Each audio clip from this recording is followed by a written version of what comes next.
Katakanlah kepada orang laki-laki yang beriman, hendaklah mereka menahan pandangannya dan memelihara kemaluannya. Yang demikian itu adalah lebih suci bagi mereka. Sesungguhnya Allah Maha mengetahui apa yang mereka perbuat. Quran Surat An-Nur ayat 30.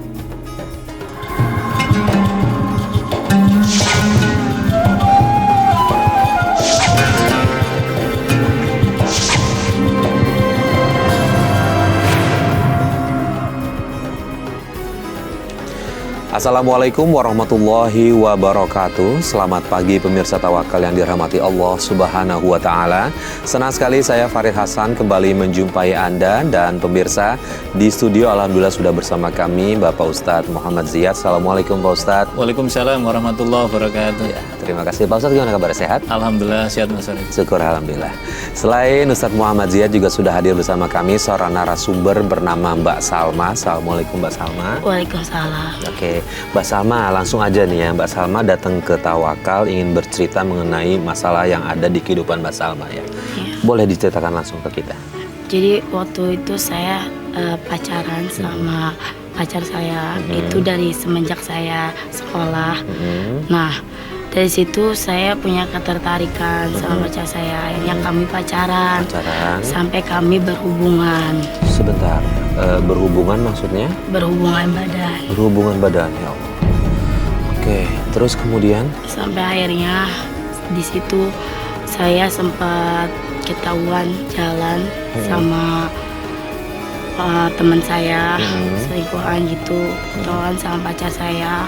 Terus akhirnya dari situ saya dipukulin.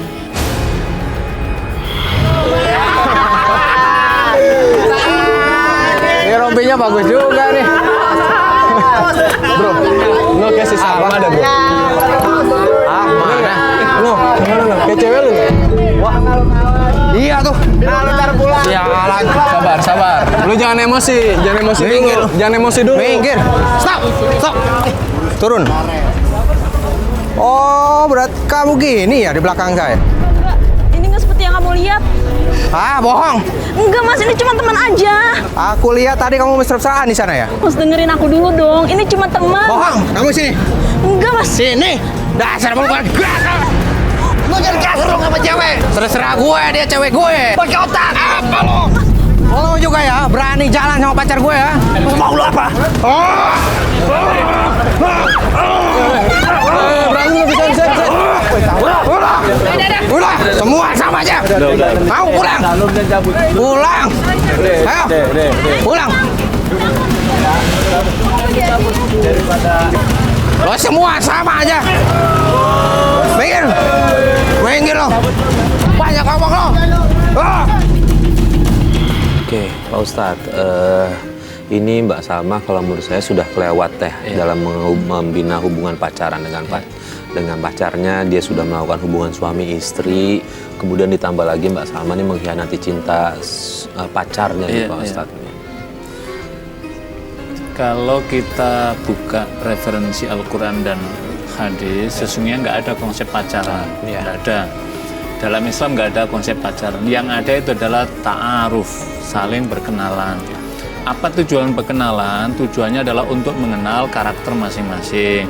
Oh ini orang baik, oh ini orang tidak baik, oh ini dari keturunan baik, oh ini dari lingkungan baik, oh ini begini.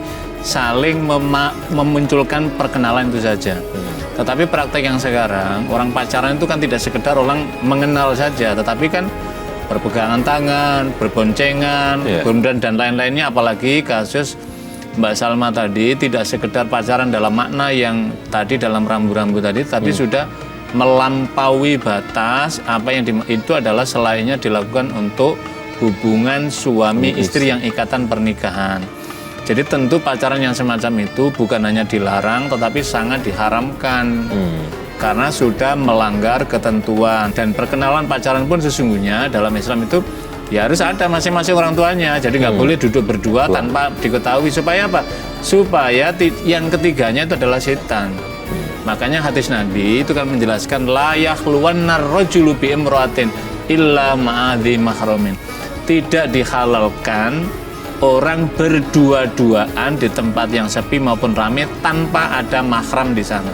Mahram itu artinya adalah pihak perempuan didampingi oleh keluarganya, pihak laki wah kalau begitu namanya bukan pacaran dong Pak, ini namanya musyawarah ya. Itu tujuannya adalah menjaga tadi supaya kalau berdua, yang ketiga setan masuk, maka ketika setan yang masuk akan menghasut alam pikiran. Itulah yang kemudian yang terjadi pada Mbak Salma tadi, akhirnya kemudian melakukanlah bujukan setan, akhirnya sampailah pada tindakan yang diharamkan. Maaf, Mbak Salma tadi umur berapa? 21 tahun. Saat itu saya umur 16 tahunan. Apalagi ini adalah ketika berhubungan badan seperti itu. Iya. Apalagi umur 17 kan kira-kira kalau kita prediksi SMA itu kan baru kelas 2 kan gitu, kelas 2 lah. Itu kan usia emas, usia produktif, usia belajar yang sungguh-sungguh masih jauh dari itu kan. Tapi kan ini sudah melampaui, tapi kan sudah terjadi. Jadi kira-kira begitu Mas Farid dalam pandangan. Ya bisa dikatakan pada saat itu setan berhasil ya Pak Ustadz. Bukan lagi berhasil, setan bersukacita.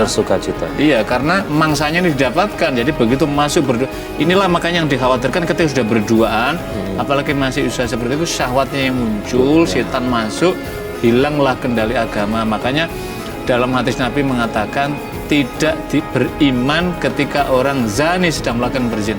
Jadi orang yang beriman itu tidak mungkin melakukan perzinahan, tapi ketika sudah berzina, imannya sudah tanggal, ditinggalkan, maka yang ada adalah syahwatnya. Makanya kan kita lihat kasus bagaimana Nabiullah Yusuf alaihissalam ketika digoda oleh Zulaiha, kemudian diiming dan seterusnya, bahkan ditarik, apa yang dikatakan oleh Nabi Yusuf. Nabi Yusuf cuma mengatakan 3. Ini akhafullah rabbal alamin. Jadi ketika ini akhafullah rabbal alamin, saya takut kepada Allah Tuhan pemilik alam semesta, maka pada saat itu berarti imannya masih ada, Allah menjaga sehingga tidak berhasil lah Zulaiha membujuk kisah Nabi Yusuf. Ini adalah sesungguhnya kisah anak muda. Jadi ketika digoda seorang wanita cantik, maka sanggupkah dia mengatakan ini akhafullah, saya takut kepada Allah. Ketika sanggup mengatakan ini akhafullah, maka berarti imannya masih adalah Mbak Salma tadi, nafsu yang bergelora sehingga terjadilah hal-hal yang sesungguhnya sangat dicela dalam agama. Nah, Mbak Salma, setelah dikasarin seperti itu, tetap bertahan atau minta putus? Bertahan, karena saat itu saya sedang mengandung anak dia sekitar 3 bulan. 3 bulan. Tapi saat itu. Tapi dia tahu dia mau tanggung jawab. Dan saat itu ayah sempat nggak setuju, sempat ada keributan juga kan di situ, nggak setuju. Akhirnya saya menikah dan saya ngasihin diri saya ke rumah uaknya. Kenapa tiba-tiba ayahnya setuju? Karena sudah hamil. Iya, karena pikir ya udahlah, mau diapain juga kan udah terjadi. Oke. Lalu kemudian setelah menikah gimana kehidupan rumah tangganya Mbak Salma sama suami? Banyak kesedihan Mas dari semua itu. Jadi saat itu saya jual gorengan keliling juga kan, pas lagi hamil gede. Suami saya nggak nafkain di situ. Terus sampai akhirnya anak itu, pokoknya sampai akhirnya suami saya nggak nafkain saya. Saya dipojokin sama keluarganya dia juga kan. Kayak gitu. Saya dibilang katanya saya nggak cari uang, saya nggak disukain sama uaknya kan. Padahal Mbak Salma di situ jual gorengan ya, cari iya, uang. saya keliling, mau gimana lagi Mas. Oke. Kemudian tadi keluarganya suami udah terus nyalain Mbak Salma ya. Nah, posisinya gimana nih Pak Ustadz? Mas Farid, mungkin perlu dijelaskan suaminya Mbak Salma ini apakah sama-sama sekolah ataukah sudah bekerja atau apa kan? Bekerja juga nggak suaminya? Bekerja saat itu. Saat itu bekerja. Tapi lagi nggak kerja dia. Pas menikah itu dia tidak sama-sama sekolah. Jadi udah keluar sekolah dia. Oke, berarti dia lebih tua dari. Beda setahun. Oke. Kondisinya memang pernikahannya diawali dari ketidaksetujuan orang tuanya sampai akhirnya setuju merelakan Mbak Salma untuk nikah, kemudian akhirnya tinggal sama uaknya, tapi di situ justru keluarganya nyalahin Mbak Salma nih, Pak Ustadz. Ini kan kalau dalam istilah dunia modern kan married by accident itu kan, karena kecelakaan hubungan antara dua anak muda. Lah, tentu bagi orang tua memang sangat berat Mas Farid ketika menyaksikan anak yang diharapkan anaknya ini kan tumbuh dengan baik. Dan ternyata terjadi di tengah perjalanan sudah hamil muda, maka nggak ada pilihan. Akhirnya kan mau diapain lagi, kan sudah terjadi. Akhirnya kemudian pernikahannya sekali lagi karena keterpaksaan. Tapi ini sekaligus memberikan pelajaran kepada kita, para orang tua, pentingnya selalu memperhatikan kepada anaknya, berkawan dengan siapa, jam kalau jam sekolah sampai jam berapa, kalau keluar setelah sekolah ini apa urusannya, apakah les, kursus atau apa, kalau belum malam belum pulang mesti ditanya di mana dia, apakah dia pergi kursus mengaji atau apa. Kenapa seperti ini? Ini bukan berarti orang tua cerewet kepada anaknya, bukan, tapi menunjukkan kepedulian karena ini menyangkut masa depan anak dan menyangkut masa depan orang tua.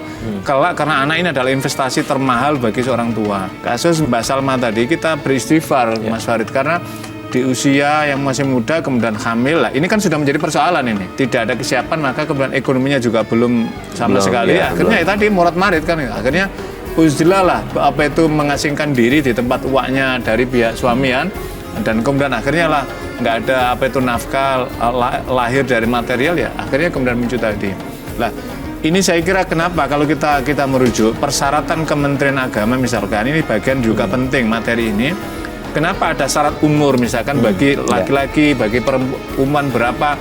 Itu sesungguhnya adalah yang pertama ada kecakapan mental dan kecakapan material. Jadi orang sudah bisa mencari nafkah, yang terpenting adalah mental psikisnya itu sudah kuat. Jadi kayak tadi tuh mentalnya sudah kuat. Jadi ketika kehadiran anak akan lahir maka siap. Akhirnya inilah benih-benih rumah tangga sakinah mawaddah warahmah. Ini kan tidak didapatkan sama sekali karena cara memulainya.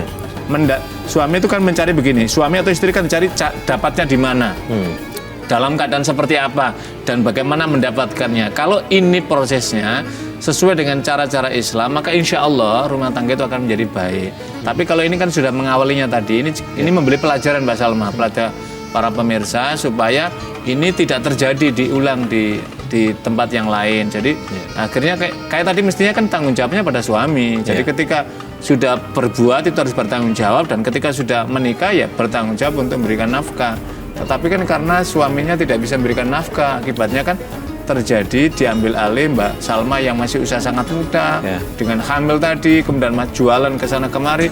Ini kan berat, yang sangat berat penderitaan yang dialami ya karena tadi itu perbuatan awalnya tidak baik tadi. Nah, Mbak Salma sampai kapan suami nggak kerja? Itu sampai saya lahiran. Sampai lahiran? Iya, sampai pada akhirnya dia kerja, tapi hasil uangnya itu dikasih ke uaknya, bukan malah dikasih ke saya, tapi malah ke uaknya. Bukannya dia mentingin untuk istri sama anak, tapi malah mentingin buat uaknya.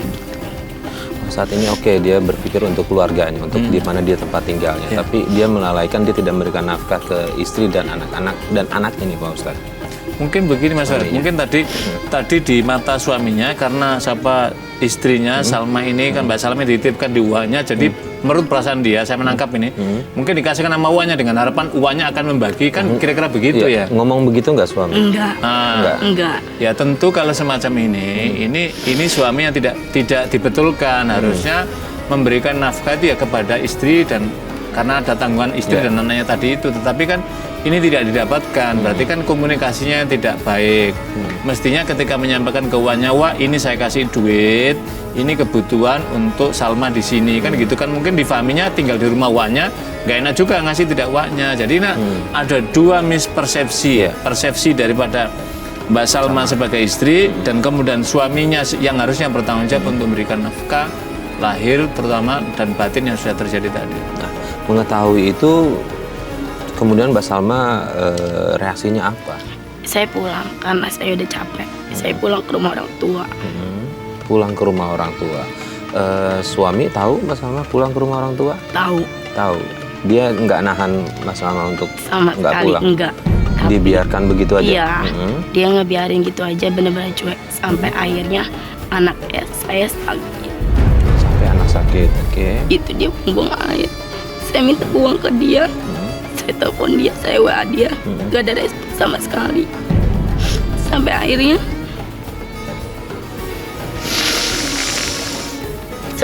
dia, saya bilang, anak saya manggil ayah.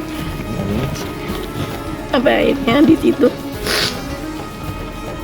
dia kembali dengan saya buat ngambil saya ke orang tua saya. Itu cukup sekitar mau 3 bulanan lah saya di rumah orang tua saya. Sampai akhirnya ada keributan di situ sama orang tua saya, karena orang tua saya ngelihat saya sering nangis gitu kan.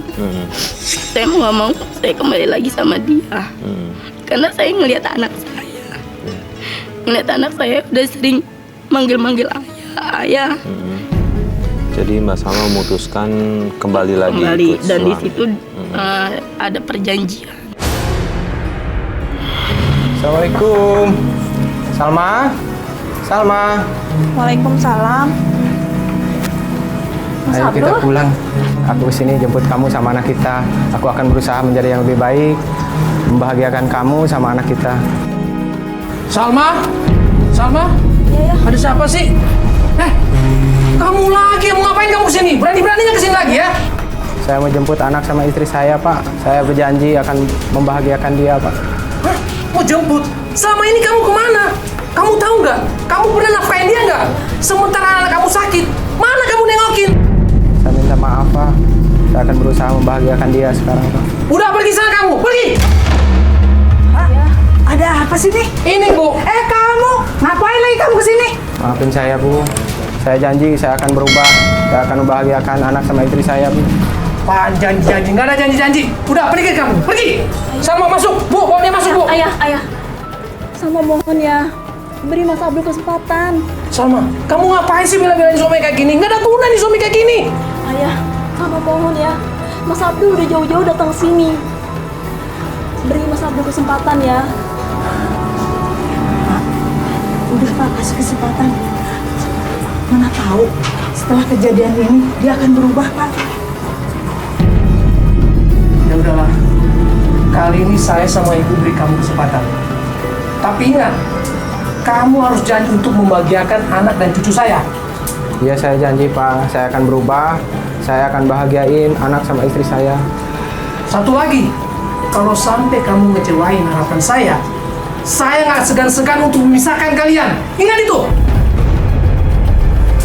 Udah Salma, kamu harus di sana ya.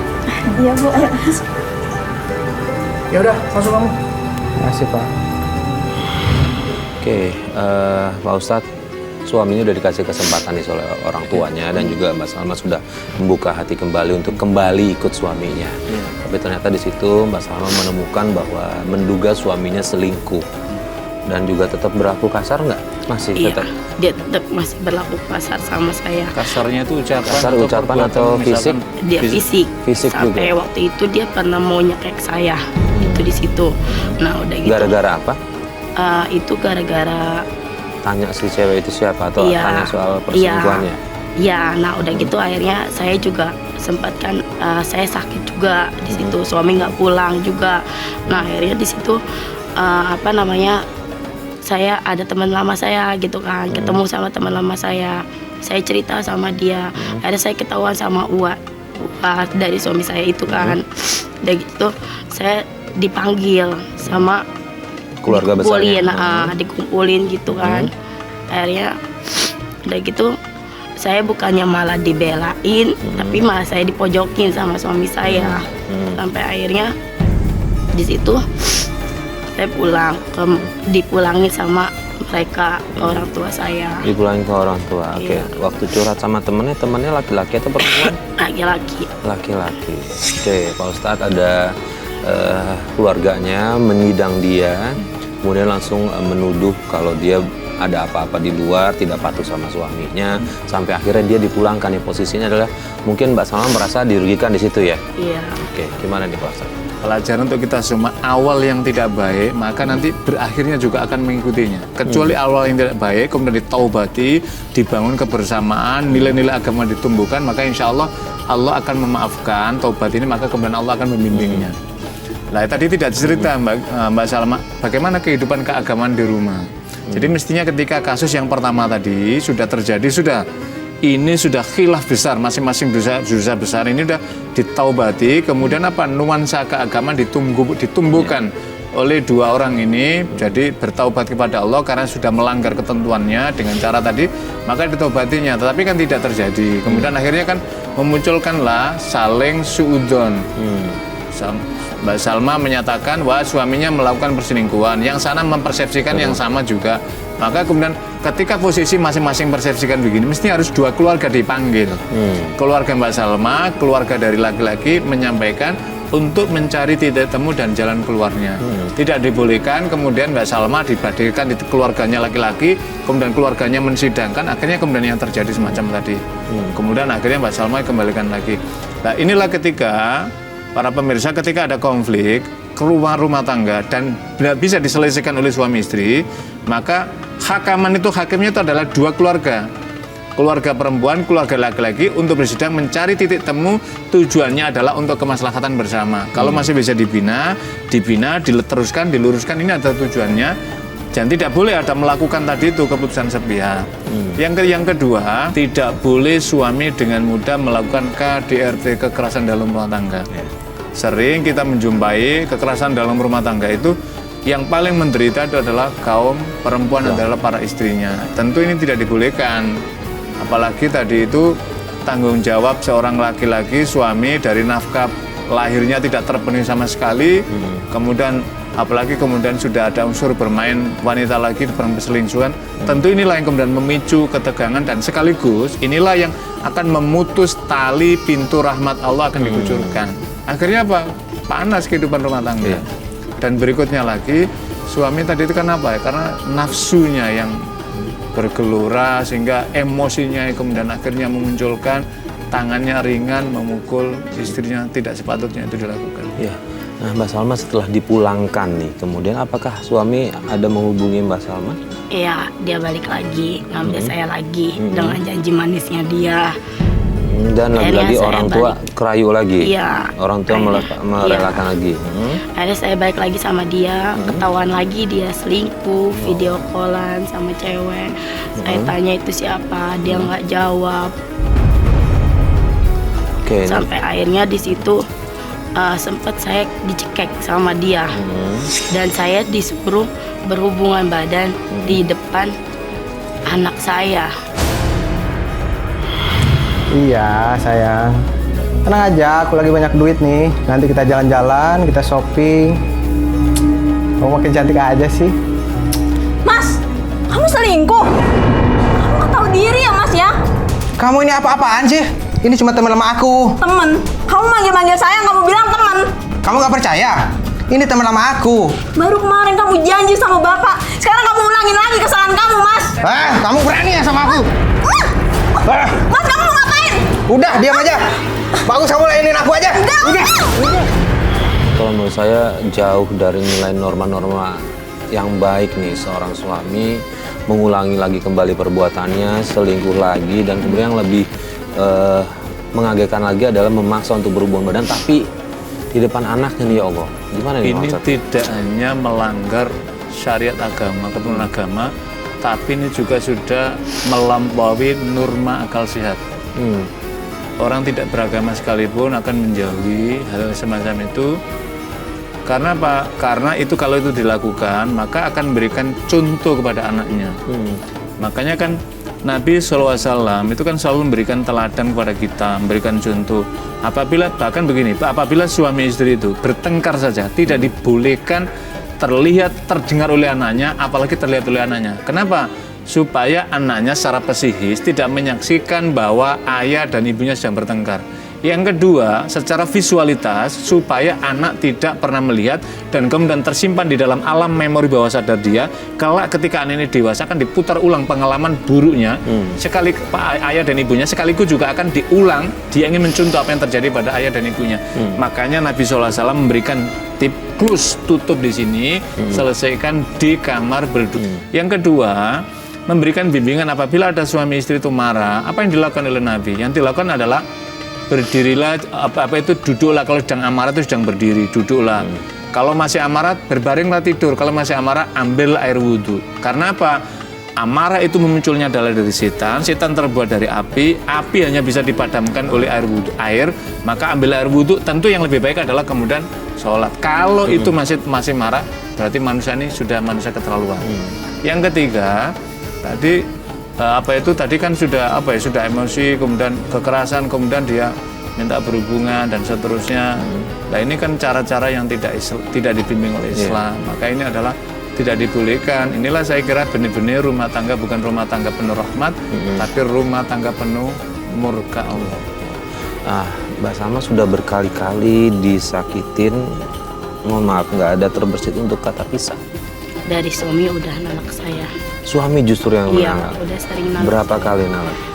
Itu udah sempet 3 kali itu dia nolak saya. Udah gitu sekarang juga anak sama dia, diambil sama dia. Nah, begitu ditalak, kemudian meneruskan perceraiannya itu melalui pengadilan kah atau cuma cukup ditalak yang ketiga itu? Ditalak doang. Ditalak Iya, doang. sempat waktu itu mediasi sama Ustadz juga. Ustadz juga nyaranin untuk rujuk. Saya udah ngomong baik-baik sama dia, tapi dia nggak mau. Dia marah sama saya. Oke. Rujuk secara apa maksudnya? Rujuk secara menikah kembali. Menikah gitu. lagi begitu. Nih Pak Ustadz, gimana nih untuk pembagian anak nih Pak Ustadz? Di usia 3 tahun, apakah boleh suami mengambil tanpa ada persetujuan dari mantan istrinya? Udah bisa bilang mantan belum nih Pak Ustadz ketika dirujuk 3? Kalau secara agama sudah mantan, sudah mantan. Sudah ditalak. Oke. Sudah ditalak, mantan kan. Jadi kalau di dalam keputusan seperti di undang-undang itu, jadi undang-undang pernikahan tahun 74 itu nomor 174 itu kemudian di kompilasi hukum Islam itu menyatakan kalau anak ini masih balita, maka hak pengasuhannya ada pada ibu. Bahkan di dalam keputusan pengadilan yang baru itu menyebutkan kalau sudah melewati balita, misalkan anak sudah menjalani, kalau diberikan keleluasaan, anak ini ikut siapa? Kalau misalkan ikut ibunya, maka ayah harus merelakan. Tapi ketika misalkan suaminya ini suatu saat ingin bertemu dengan anaknya, istri tidak boleh menghalangi, misalkan kangen. Gunanya apa? Negara memberikan pelindungan supaya jiwa anak itu tetap terlampiaskan keperluannya, ingin ketemu anak. Inilah yang sering terjadi ketika mufarroqah melalui perceraian, ketika dibawa oleh istrinya, maka mantan suaminya tidak diberi ruang sama sekali. Jadi mantan istri ada, tetapi tidak ada mantan anak atau mantan ayah untuk anaknya, tidak ada. Itu adalah tetap itu pentingnya. Lah, kasus ini tadi kan sudah dibawa oleh ayahnya, ya tentu inilah saya kira pentingnya dikomunikasikan. Dan sekaligus juga mudah-mudahan pemirsa di kesempatan ini suaminya melihat kalau Mbak Salma ini ingin melihat anaknya, maka suaminya tidak boleh menghalangi. Jadi datang ke sana bukan melihat suaminya, tapi melihat anaknya. Yang anaknya masih memerlukan secara psikis bimbingan dan kemudian asuhan daripada ibunya. Jadi dalam konteks itu masih hak. Oke. Nah selama ini Mbak Salma sudah mencoba untuk kunjungin anak? Sempat kunjungin, tapi dari situ dia malah ngerebut anak saya kembali. Dan saat itu anak saya maunya sama saya, dia pelukan saya. Nggak dikasih sama dia. Nggak dikasih sama dia. Berarti setelah itu untuk mencoba ketemu lagi sama sekali nggak bisa ketemu sampai sekarang? Iya, sampai sekarang. Sampai sekarang. Nggak bisa. Oke, kalau seperti ini Pak Ustadz, apa yang harus dilakukan seorang ibu nih untuk bisa setidaknya bertemu dengan suaminya? Ke pengadilan kah atau seperti apa nih Pak Ustadz? Nah, kalau ini kan memang kan begini Mas, sebelum masuk ke hukum Mas Warid itu bisa diselesaikan tadi itu keluarga. Jadi hakimnya itu adalah hakim dari kedua keluarga. Keluarga Mbak Salma, keluarga dari pihak laki-laki suaminya. Ketika ini tidak ada kompromi, maka ada alternatif yang ketiga, ke pengadilan. Ketika sudah dimediasi, di pengadilan pun tidak langsung diputuskan palunya, tetapi mediasi diajak untuk rujuk, diajak untuk berdamai, diajak untuk kompromi dengan keperluan anak tadi itu. Tapi ketika tidak ada, maka pengadilan akan memberikan keputusan. Dan keputusannya misalkan anak, apalagi ini misalkan ibu tidak ada persoalan-persoalan yang terkait dengan anak, misalkan kekerasan pada anak, penyimpangan dari ibunya untuk anaknya, maka diputuskan hak asuh anak pada istri misalkan sampai nanti usia remaja atau usia dewasa, maka suami harus merelakan. Dan yang kedua, nanti sana juga akan dijelaskan, suami masih memiliki hak, misalkan menjenguk, diberikan hak menjenguk, itu juga diputuskan. Pengadilan itu sangat komprehensif sekali dalam memberikan keputusannya. Saya kira kalau ingin ditempuh tadi yang pertama, tempuhlah keluarga tadi. Ketika ini tidak bisa, ya alternatif yang kedua lah, supaya hak-hak ini semuanya saling terpenuhi. Mbak Salma mendapatkan haknya, suaminya juga. Jadi masing-masing mendapatkan keadilan. Oke. Nah, Mbak Salma, sekarang sikap suami gimana sama Mbak Salma? Masih sama cuek juga, cuek, oke. Kasar juga. Tapi katanya saya dengar tapi biar cuek begitu tetap mau ngajakin berhubungan intim. Dia maksa ngajakin berhubungan. Terus apa yang dilakukan Mbak Salma? Mbak Salma melayaninya kah atau? Karena saya pikir kan itu kewajiban istri gitu. Oke, tapi kan pada saat itu Mbak Salma sudah ditalak 3. Ada alasan lain kenapa tetap mau melayani? Gimana? Demi anak biar juga. Bisa ketemu sama anak. Jadi gini, Mbak Salma juga perlu mendengar ini. Hak anak ingin bertemu anak itu hal yang berbeda dengan ketika Mbak Salma dengan suami ingin bertemu. Pertama harus diingat posisinya, suami sudah melakukan atau menjatuhkan talaknya. Ketika suami sudah menjatuhkan talaknya dan kemudian tidak melakukan ijab qabul atau rujuk, itu artinya adalah dinikahkan lagi. Jadi rujuknya itu begini Mas Farid, perlu juga diketahui para pemirsa. Jadi ketika misalkan seorang suami, saya talak kamu, pertama ini, tapi dia nanti akan jatuh, istri itu kemudian pulang misalkan, tapi suami tiba-tiba misalkan, wah ini hujan deras, kemudian hujan berat, kemudian suami mau balik lagi, sebelum jatuh tempo salah satu kuruk tadi itu, maka suami boleh kembali lagi tanpa ijab dan qabul. Ketika itu namanya ketolak yang pertama tadi itu. Tapi ketika sudah ditalak tadi berkali-kali, sudah melampaui batas waktu tadi dan tidak ada ijab qabul lagi, maka tidak dibolehkan. Maka hubungan suami istri yang semacam ini itu namanya hubungan perzinahan dan diharamkan. Inilah yang saya kira kadang-kadang para pemirsa sekalian ini mendapat pelajaran untuk kita semuanya. Jadi untuk ini saya kira ini Mbak Salma perlu bertaubat dan suami juga, sekaligus juga difahamkan bahwa ini sudah tidak boleh alasan apapun. Misalkan wah dia punya anak di sana, tidak bisa. Anak itu hal yang berbeda, hubungannya adalah yang berbeda, ada syarat dan rukun dan ketentuan dalam agamanya. Pak Ustadz, saya mau tanya, kalau misalkan dia itu nggak ngakuin anaknya dari pas di dalam kandungan sampai dia lahir dan sekarang dia malah ngambil anak saya gitu, apa itu hukumnya? Terus apa yang bakal yang bikin dia nggak mengakui, apa alasannya? Justru itu saya juga nggak tahu. Dia nggak ngakuin ya itu gara-gara golongan darah. Begitu dia lahir golongan darah berbeda karena udah dijelaskan sama dokter. Kalau misalkan golongan darah berbeda itu dia ada campuran darah. Kayak misalkan suami saya A, saya B, anak saya itu nggak mungkin A atau nggak B, pasti golongan darah O atau nggak AB, campuran kayak gitu. Sampai dokter bilang katanya boleh silakan Bapak tes DNA. Mohon maaf ya saya tanya ya, Mbak Salma nggak ada melakukan hubungan dengan orang lain kan? Enggak. Nggak ada, oke. Ya, jadi gini Mas Farid, sederhana sesungguhnya. Jadi karena ini kan karena diawali dari tadi itu, hubungan di luar pernikahan, kemudian akhirnya mengandung, tadi kita agak flashback sedikit, kemudian terjadilah kemudian tidak pengakuan, itu kan bentuk dari seorang laki-laki yang tidak bertanggung jawab. Tapi biasanya orang ketika pada titik tertentu setelah sudah punya anak, dia akan merasa terpanggil. Oh dia anaknya, apalagi melihat anak kecil, siapapun orang itu menyukai dengan anak kecil, apalagi ini pernah merasa secara biologis yang pertama, kemudian setelah itu kemudian dinikahkan ketika menikah. Lah caranya bagaimana untuk menentukan ini? Saya kira tidak bisa, ego masing-masing silong pendapat, oh golongan darah saya begini, golongan kamu begini, anaknya begini. Medis yang akan bisa berbicara. Tidak selamanya suami misalkan golongannya B, istri golongan A, kemudian anak salah satu di antara, tidak selamanya seperti itu medis. Lah untuk exactly-nya, memastikannya ya memang tes DNA itu yang paling valid, tes DNA untuk memastikan masing-masing supaya tidak menggunakan argumentasi sepihak dari masing-masing. Tapi terlepas dari semuanya itu, ini memberikan pelajaran kepada kita, pentingnya kita kembali pada tuntunan agama. Kalau orang itu kembali pada tuntunan agama, maka agama akan membimbing pada kita. Dan agama itu sifatnya adalah menentramkan kepada pemeluknya.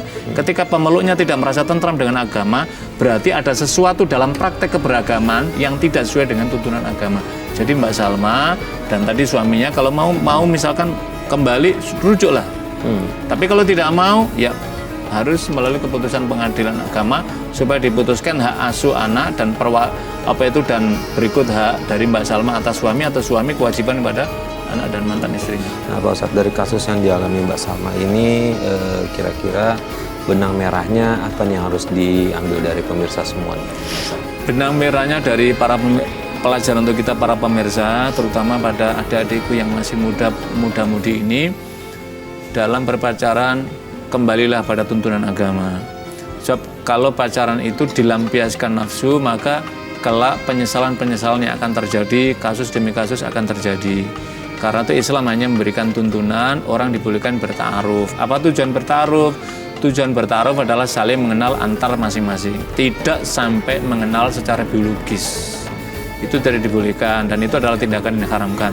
Yang kedua, pada para pemirsa sekalian, ketika sudah terjadi, ada yang sudah terjadi MBI married by accident, maka bertaubatlah, kembali kepada Allah, meminta ampunan kepada Allah dan menyesali serta bangunlah rumah tangga dengan cara yang baik. Yang ketiga, para pemirsa sekalian, ketika ada kasus misalkan suami istri, kemudian maksud yang suami melakukan talak, maka harus berhati-hati. Suatu saat misalkan ternyata ujian itu berat, wah rindu pada istrinya, misalkan ingin bergumul lagi, kalau sudah melampaui batas masa talak tadi, dan tidak dilakukan rujuk ijab qabul lagi, maka hubungan itu namanya hubungan perzinaan yang tentu ini diharamkan. Yang keempat, ketika suami istri sudah bercerai, harus diingat ketika masih ada anak, maka anak ini adalah hak dan kewajiban masing-masing. Istri punya kewajiban dan hak kepada anak tadi, suaminya tadi, mantan berarti hubungan dengan istri, ayah daripada anak itu juga ada kewajiban dan ada haknya. Tidak ada mantan istri tapi tidak ada mantan anak. Mudah-mudahan ini menjadi pelajaran untuk kita semuanya. Amin ya rabbal alamin. Terima kasih Pak Ustadz atas pencerahannya. Mbak Salma, kita turut prihatin, tapi saya berharap Mbak Salma mohon ampun. Iya. Mulai dari sekarang bertobat, mudah-mudahan apa yang Mbak Salma inginkan semuanya bisa terselesaikan dengan baik. Iya. Kecuali termasuk dengan ketemu dengan anak dan lain-lain. Iya. Terima kasih.